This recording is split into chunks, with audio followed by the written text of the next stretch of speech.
எல்லோருக்கும் வணக்கம். அரசியல்ல இதெல்லாம் சாதாரணமாப்பா அப்படின்ற மாதிரி தொடர்ந்து வாங்கிக் கொண்டே வந்துட்டு இருந்த எஃப்ஐஎஸ் லாஸ்ட் ட்ரேடிங் செஷனில் 4352 கோடிக்கு விற்றுருக்காங்க. இவங்க எந்த இடத்துல விற்றுருக்காங்க அப்படின்னு பார்த்தீங்கன்னா கரெக்டாக 200 days மூவிங் ஆவரேஜுக்கு பக்கத்தில் விற்றுருக்காங்க. அப்போ மெல்லிஸாக ஒரே ஒரு கோடு 200 days மூவிங் ஆவரேஜ் என்பது 23,400. அந்த 400க்கு கீழே போயிடக்கூடாது ஆண்டவா முருகா அப்படின்ற மாதிரி தான் பல பேர் நினச்சிக்கிட்டு இருப்பாங்க. ஆனால் இந்த சமயத்தில் நாளை கடும் வீழ்ச்சியா இன்னொரு ரவுண்ட் ஆஃப் கரெக்ஷன் இருக்குமா அப்படின்ற மாதிரி நிறைய பேர் பார்த்துக்கிட்டு இருக்காங்க. இந்த பிரச்சனை மட்டும் இன்னைக்கு நம்மளுக்கு நடந்ததுன்னு வச்சுக்கோங்க நண்பர்களே, ஏகப்பட்ட பேர் இன்னைக்கு மனசு நொந்து போயிருப்பாங்க. நல்ல வேளை இன்னைக்கு ரம்ஜான் வந்து நம்மளை காப்பாத்துச்சு, இல்லைன்னா பிரியாணியில் நம்மளை தான் வெட்டி போட்டிருப்பாங்க அப்படின்ற மாதிரி ஜப்பானுடைய இண்டெக்ஸ் 4% இறங்கியிருக்குங்க. என்னங்க அநியாயம், 4%. இவன் ஏன் இறங்கினா? ஜப்பானுடைய நிக்கி இண்டெக்ஸ் 4% ஏன் இறங்குச்சுன்னா, ட்ரம்ப் அவர்கள் நாளைக்கு ஏப்ரல் 2 நாளான்னைக்கு அறிவிக்கக்கூடிய அந்த கட்டண உயர்வு என்பது ஜப்பானை பெரிதும் அளவில் பாதிக்குமோ? ஆட்டோமொபைல்ஸ் மேலே இப்படி பண்ணுறாங்க, செமிகண்டக்டர் துறைகள் மேலே இப்படி பண்ணுறாங்க.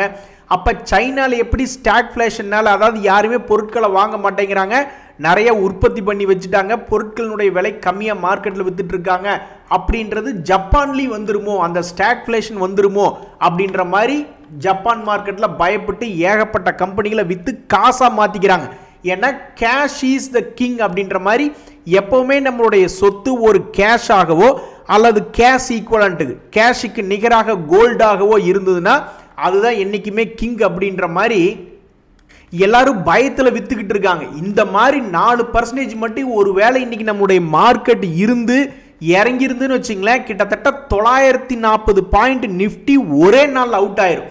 அவன் 15 நாள் கூடி கிட்டத்தட்ட மார்க்கெட்டை மேல் நோக்கி ஏற்றிட்டு வந்ததை கிட்டத்தட்ட ஒரே நாளில் காலி பண்ணியிருப்பானுங்க. நல்ல வேலை இன்னைக்கு நம்ம ஒரு மாதிரி தப்பிச்சுக்கிட்டு ஜாலியாக பிரியாணி சாப்பிட்டு உலகத்தில் என்ன நடக்குதுன்னு வேடிக்கை பார்த்துக்கிட்டு கொண்டிருக்கோம். நாளைக்கு தெரிஞ்சிடும் நம்மளால என்ன பண்ண போகிறானுங்க. ஒரு நெக்ஸ்ட் ரவுண்ட் ஆஃப் கரெக்ஷன் வருதா, இல்லது நம்ம கிட்ட ஆல்ரெடி ஸ்ட்ரென்த் சேர்ந்துருக்கு, மறுபடியும் இந்த ஸ்ட்ரென்த் மேலே ஸ்ட்ரென்த்து கூட சேர போகுதா, இல்லை நம்மளை போட்டு தள்ள போகிறாங்களான்னு அதிகம் வேண்டாம், இன்னொரு 12 மணி நேரம் வெயிட் பண்ணாவே தெரிஞ்சிடும். நண்பர்களே, ட்ரம்ப் அவர்களுடைய ராஜதந்திரத்தை பார்த்தீங்களா? நீ என் நாட்டுக்குள்ளே தானே விற்கிற, அப்போ நீ என் நாட்டிலே தயாரித்து என் நாட்டுக்குள்ளேயே விற்றுக்கிட்டீங்கனாக்கா உனக்கு இந்த டேரிஃப் கட்டணமெல்லாம் வராதே அப்படின்றதான் அவங்களுடைய ராஜதந்திரம். இதை எப்படி நம்ம புரிஞ்சுக்கலான்னா, இந்த சம்வர்தனா மதர்சன் அப்படின்றவங்க ஒரு அறிக்கை வெளியிடுறாங்க. அதில் என்ன சொல்கிறாங்க பாரு, யூஎஸ் பவுண்டு ப்ராடக்ட்ஸ், யூஎஸ்க்கு அமெரிக்காவுக்கு போகக்கூடிய ப்ராடக்ட்ஸ் எல்லாம் நாங்கள் செய்யறதே அமெரிக்காவில் தாயா, அப்படி இல்லைனாலும் யூஎஸ்எம்சிஏ கம்ப்ளைண்ட், அதனால் எங்களுக்கு இந்த டேரிஃப் கட்டணம் போடுறதுனால எங்களுக்கு ஜுஜிபி மேட்டர் இதெல்லாம் ஈஸியாக ஹேண்டில் பண்ணும் அப்படின்றாங்க.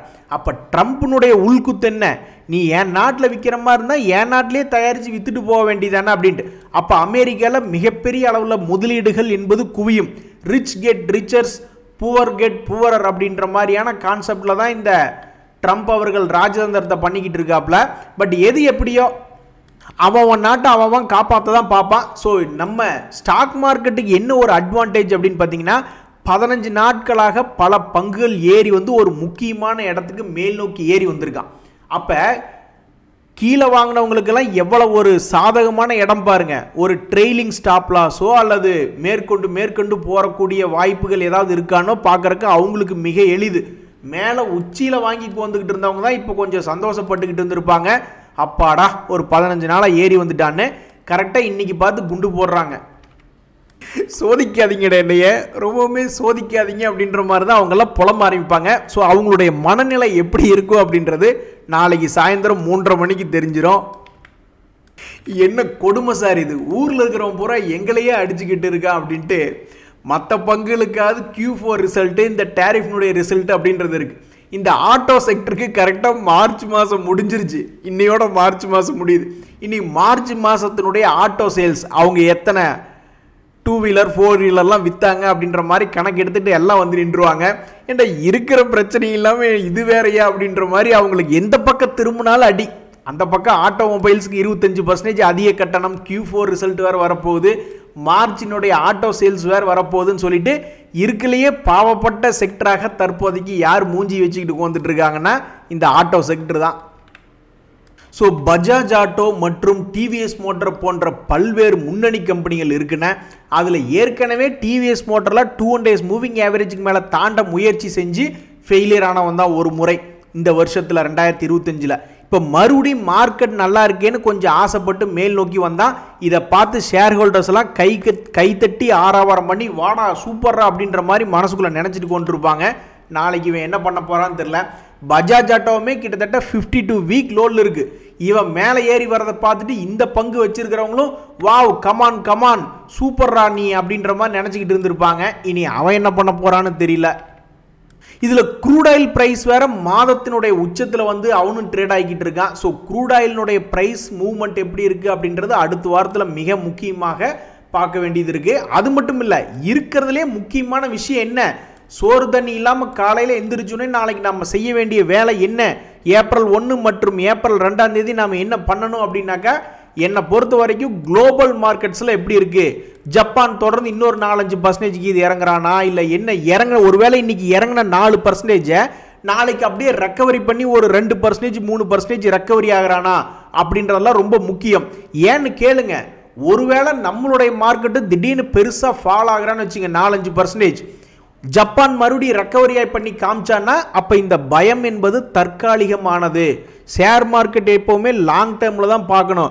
1000 ட்ரம்ப் வருவான், 1000 ட்ரம்ப் போவான். ஆனால் ஷேர் மார்க்கெட் இன்னும் 500 வருஷம் ஆனாலும் நினச்சி நிற்கத்தான் போகுது. அப்போ லாங் டேர்மில் என்ன ஆக போகுது அப்படின்ற மாதிரி கணக்கு போட்டு பார்க்கணும். அப்படின்றதுக்காக நம்ம செய்யக்கூடிய வேலை என்னென்னா, காலங்காத்தால் 9 மணிக்கு குளோபல் மார்க்கெட்ஸ் எப்படி இருக்குன்னு ஒரு 4-5 நாளைக்கு தொடர்ந்து பார்த்துக்கிட்டே இருக்கணும். நண்பர்களே, மிகவும் முக்கியமான தகவல், ஸ்டாக் சம்பந்தப்பட்ட செய்திகள்னால பெரிதும் வாலட்டிலிட்டி அப்படின்றது ஏதாவது இருக்குமான்னு நிறைய பேர் எதிர்பார்த்துட்டு இருப்பாங்க. அதுக்கு தகுந்த மாதிரி ஏதாவது தகவல்கள் இருக்குது அப்படின்ற மாதிரி பார்த்துட்டு இருப்பாங்க. உங்களுக்கு தெரியாது இல்லை, ஐடிசி கூட வந்து ஐடிசி கோட்டில் பிஸ்னஸை பிரித்து விட்டுட்டு டொப்புன்னு கீழே விழுந்துட்டான். உங்களுக்கு தெரியாது இல்லை, அந்த ரிலையன்ஸு கூட ஜியோ ஃபினான்ஸை பிரித்து விட்டுட்டு ரிலையன்ஸ் கம்பெனி தொப்புன்னு கீழே விழுந்துட்டான். ஆனால் ஒரு நண்பர் என்ன சொல்லியிருந்தாருன்னா, இந்த 2 பங்குலையுமே மிகப்பெரிய அளவில் நான் ஹோல்டிங் வச்சுக்கிட்டு தான் இருந்தேன், 5 லட்ச ரூபாய்க்கு மேலே ஹோல்டிங் இருந்தது. ஆனால் இந்த மாதிரி தகவல்கள் வந்தோடனே நான் அதில் வந்து புட் ஆப்ஷன் எடுத்து ஓரளவுக்கு நான் ஹெட்ஜிங் பண்ணிக்கிட்டேன், அதனால் நஷ்டம் கொஞ்சம் குறைஞ்சிது அப்படின்ற மாதிரி சொன்னார். அப்போ இந்த சீமென்ஸ் லிமிடெட் என்ன பண்ண போகிறான்னு தெரில. இவனு வந்து தன்னிடம் இருக்கக்கூடிய எனர்ஜி பிஸ்னஸை பிரித்து விடுறதுக்கு உண்டான எக்ஸ் டேட் என்பது 7 ஏப்ரல் 2025. அப்போ சரியாக ஒரு மாதம் கழித்து 8 மே அப்படின்னு எடுத்து பார்க்கும்பொழுது இந்த சீமென்ஸ் எந்த நிலைமையில் இருப்பான்னு தெரியல. பட் இது ஒரு முக்கிய தகவல் தான் இந்த மார்க்கெட்டுக்கு. அதே மாதிரி எம்எஸ்டிசி லிமிடெட் அப்படின்றது, நீ என்ன வேலை பண்ணுறீன்னே தெரில, ஆனால் மூஞ்சில சிவக்கடாட்ச மாதிரி ஒரு நல்ல ஒரு திருநீர் பொட்டை வச்சுட்டு கோந்துக்கிறையா நீ அப்படின்ற மாதிரி இந்த எம்எஸ்டிசியினுடைய குவார்டர்லி ரிசல்ட் எல்லாம் பார்த்தீங்கன்னாக்கா அவன் பெருசாக சேல்ஸ் பண்ணுற மாதிரிலாம் எந்த இடத்துலையும் காமிச்சிக்கிடலாம். பட் எது எப்படியோ உங்களுக்கு டிவிடெண்ட் மட்டும் நான் கொடுத்துக்கிட்டு இருக்கேன் அப்படின்னு சமீப காலமாக டிவிடெண்ட் கொடுத்துக்கிட்டு இருக்கேன். அந்த வகையில் இன்ட்ரிம் டிவிடெண்ட் 4 ரூபா 50 பைசா கொடுக்கக்கூடிய நாட்களாக எக்ஸ் டேட் 2 ஏப்ரல் அப்படின்றது அதனுடைய ஒரு தகவல். ஆனால் இந்த வேலை பண்ணுறவங்களாம் இப்படித்தான் இருப்பாங்க அப்படின்னு கவுண்டமணி ஒரு டைலாக் சொல்கிற மாதிரி இவன் எப்படியோ ஒரு 4 ரூபா 50 பைசா டிவிடெண்டாக எடுத்து வச்சிடறான் முன்னாடி. அந்த வகையில் இந்த ஷேர் வச்சிருக்கக்கூடிய எல்லாத்துக்குமே ஒரு மகிழ்ச்சி என்பது வருது. யார் இந்த ஷேர் வச்சிருக்காங்க அப்படின்னு பார்த்தீங்கன்னா, நம்மளுடைய பிரசிடென்ட் ஆஃப் இந்தியா பெரிய அளவில் இந்த பங்கை கைப்பற்றி வச்சிருக்காரு. அதே மாதிரி எஃப்ஐஸ்னுடைய ஹோல்டிங் பர்சன்டேஜும் 6% என்பது வச்சுருக்காங்க. பப்ளிக்குமே வந்து 27% இந்த ஹோல்டிங் வச்சுருக்கறனால அவங்க எல்லாத்துக்குமே இப்படி ஒரு 4 ரூபா 50 பைசா ஒரு ஷேர் கிடைக்குதே அப்படின்னு ஒரு மகிழ்ச்சி. இந்த சமயத்தில் தான் எங்களுக்கு ரொம்ப பெருமையாக இருக்குது அப்படின்னு வேல்யூ ஸ்டாக்ஸ் எல்லாம் பேசிக்கும். ஏன் மார்க்கெட் மேல் நோக்கி ஏறும் பொழுது ப்ராஃபிட் ஏர்னிங்ஸ் க்ரோத் இருக்கக்கூடிய பங்குகளாக நிறைய பேர் பார்த்து எடுத்துக்கிட்டு இருந்தாங்க. அப்போவும் சில பேர் வேல்யூ ஸ்டாக்ஸ் பார்த்து எடுத்திருந்தாலும் அது பெருசாக சந்தோஷத்தை தரல. மார்க்கெட்டில் பயங்கரமாக கிராஷ் ஆக ஆரம்பித்த உடனே, மார்க்கெட் பெருசாக வீழ்ச்சி அடைய ஆரம்பித்த உடனே நிறைய பங்குகள் 40%, 50%, 60% இறங்க ஆரம்பித்த உடனே எல்லாம் பயந்துக்கிட்டு ஐயா உங்கள் காலில் நாங்கள் சரண்டர் அப்படின்ற மாதிரி நிறைய பேர் மறுபடியும் வேல்யூ ஸ்டாக்ஸ் அப்படின்றத எடுத்து பார்க்குறாங்க. வேல்யூ ஸ்டாக்ஸுக்கு ஒரு எக்ஸாம்பிள் என்ன அப்படின்னு பார்த்தீங்கன்னாக்கா, அவனுடைய இண்டஸ்ட்ரி பிஇ எப்படி இருக்குது, ஸ்டாக் பிஇ எப்படி இருக்குது அப்படின்னு ஒரு மாதிரி கம்பேர் பண்ணி பார்ப்பாங்க. அதே மாதிரி அவனுடைய இன்ட்ரின்சிக் வேல்யூ, புக் வேல்யூ எல்லாம் எப்படி இருக்குது அப்படின்ற மாதிரியும் கம்பேர் பண்ணி பார்ப்பாங்க. அதே மாதிரி இப்போ சம்பாதிக்கிறது மட்டும் இல்லை, ஏர்னிங்ஸ் பர் ஷேர் இப்போ மட்டும் இல்லை, ஃபியூச்சரில் அவனுடைய ஏர்னிங்ஸ் பர் ஷேர் எப்படி இருக்கும் அப்படின்னு அதையே கனெக்ட் பண்ணி இப்போ நம்ம பார்த்துட்டு இருக்கக்கூடிய டேட்டா அப்படின்றது பாஸ்ட் டேட்டா. பட் ஃபியூச்சரையும் கணக்கு பண்ணி எல்லாம் வேல்யூ ஸ்டாக்ஸ் என்ன ஏதுன்னு கண்டுபிடிச்சிட்டு இருப்பாங்க. அந்த வகையில் மார்க்கெட்டில் சரிஞ்சு கிடந்த இந்த சோலார் இண்டஸ்ட்ரீஸ் போன்ற பங்குகளை எல்லாம் சமீபத்தில் ஒரு மாதிரி ஏற்றி விட்டுட்டாங்க. 8500 ரூபாய்க்கு சுற்றிக்கிட்டு இருந்தது, அவனை மறுபடியும் 6 மந்த் ஹை பக்கத்தில் கொண்டு வந்து விட்டுட்டாங்க. அதே மாதிரி தான் இந்த காட்ஃப்ரை பிலிப்ஸ் இந்தியா அப்படின்ற பங்கு, அவனுமே இண்டஸ்ட்ரி பிஇ என்பது பக்கத்தில் இருக்கக்கூடிய ஒரு பங்காக இருக்கிறான். அதே மாதிரி இவனுடைய இன்ட்ரென்சிக் வேல்யூ, புக் வேல்யூ அப்படின்றதெல்லாம் 3087, 906 அப்படின்ற மாதிரி ட்ரேட் ஆகிட்டு இருக்கு. எத்தனை நோய் வந்தாலும் இந்த சிகரெட் குடிக்கிறத மட்டும் எவனும் நிறுத்த மாட்டாங்க போல. அதில் இது வந்து ஒரு ஃபேமஸான பிராண்டு, மால்போரோ அப்படின்ற ஒரு பிராண்டு கொண்ட பங்கு தான் இது.